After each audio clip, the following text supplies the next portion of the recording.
Leaders in the tech industry are sounding the alarm bells about the dangers of artificial intelligence, with some going as far as to say that the development of AI could lead to the extinction of the human race.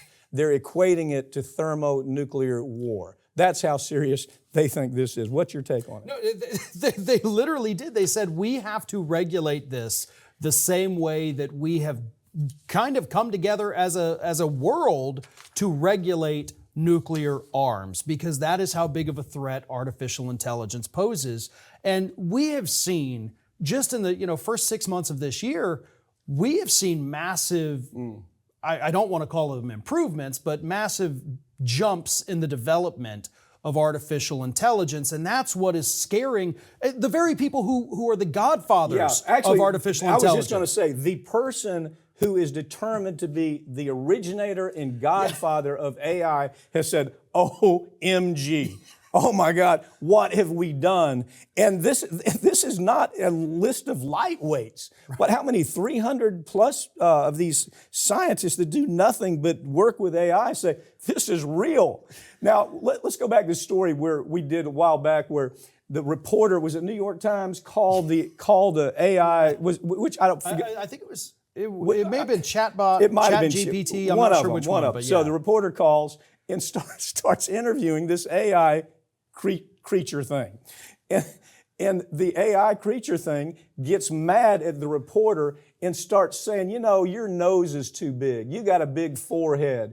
You are the same thing as Stalin and Hitler. Remember that? He starts cussing. The AI starts cussing at the reporter, and then the next day denies it all. Says, I didn't do anything, right? Yeah, that was a truly disturbing story. And it just, look, AI is volatile, and we're a country right now, just the United States. We haven't even figured out how to regulate social media yet. Yeah. And we have already now evolved into artificial intelligence. We're already behind the curve on the entire tech industry. And now we've got this new creature that we don't know what it can be or what it will be.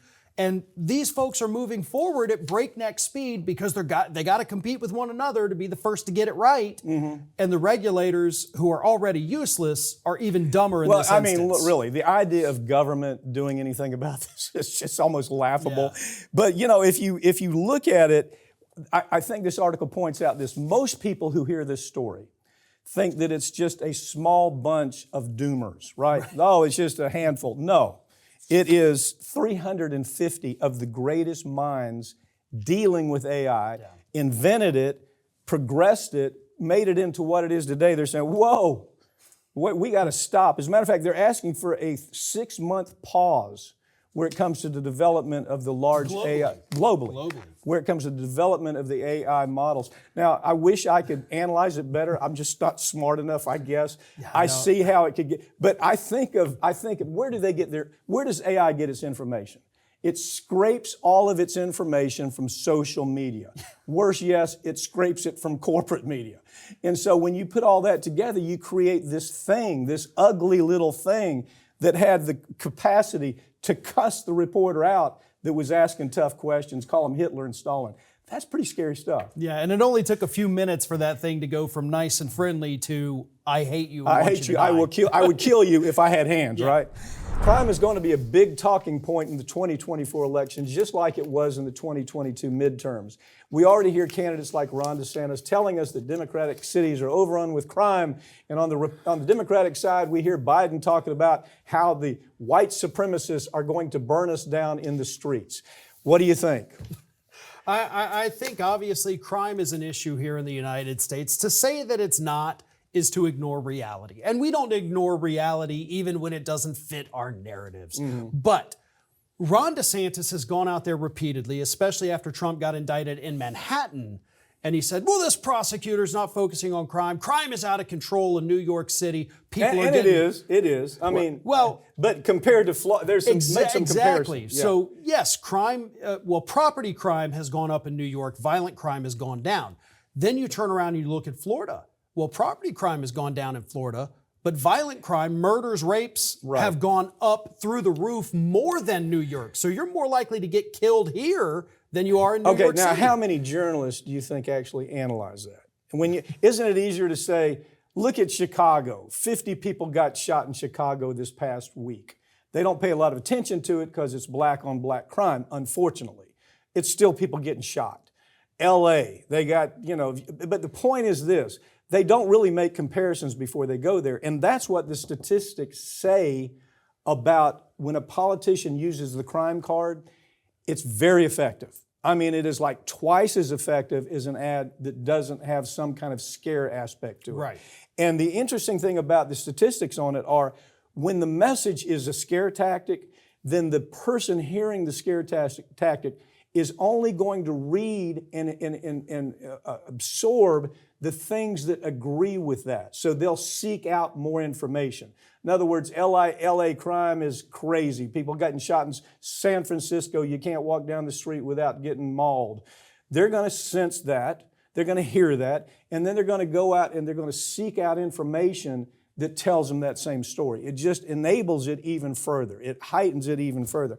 Both sides do it, Trump is out there saying the Mexicans are coming across the border to kill us and to traffic our children, and MS-13 is here with all their tattoos, and you ought to be afraid, be very afraid. And then Biden, the pitch is Klansmen and neo-Nazis and white supremacists are going to take over Washington, D.C. They're going to take over your state houses.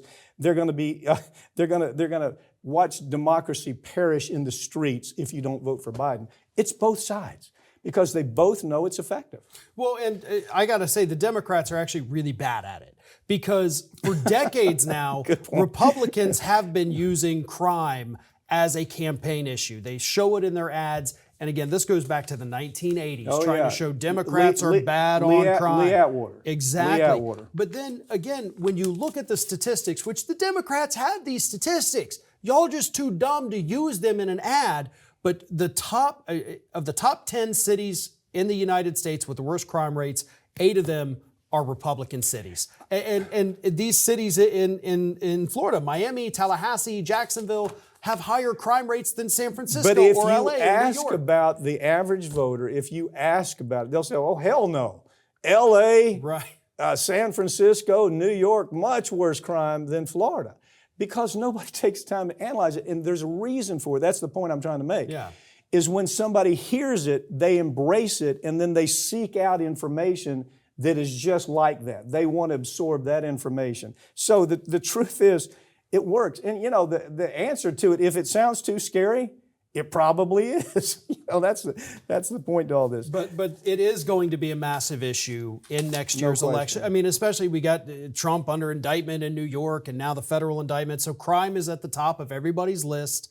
We're going to see more of this. And the Democrats, if they weren't so stupid and lazy, is the only words I can use, because y'all have the statistics. Y'all could just go out there and say what's actually happening. Didn't we see it with Santos? Remember Santos? Yes. Okay, Santos had all of this crazy stuff, man. He was a liar. He was a thief. And it was all true. The guy was a con man. And the Democrats had all that to run against him. But rather than doing that, they took the Democratic Party line and just ran They said we didn't want to go too negative. We didn't want to go too negative. Really. So here he is. There he sits. Yeah. Farron, thanks for joining me. Thank you. That's all for this week, but all these segments are going to be available throughout next week, and make sure you follow us on Twitter at America's Lawyer. I'm Mike Papantonio, and this has been America's Lawyer, where we tell you stories that corporate media just won't tell you because their advertisers don't let them or their political connections don't allow for it. We'll see you next time.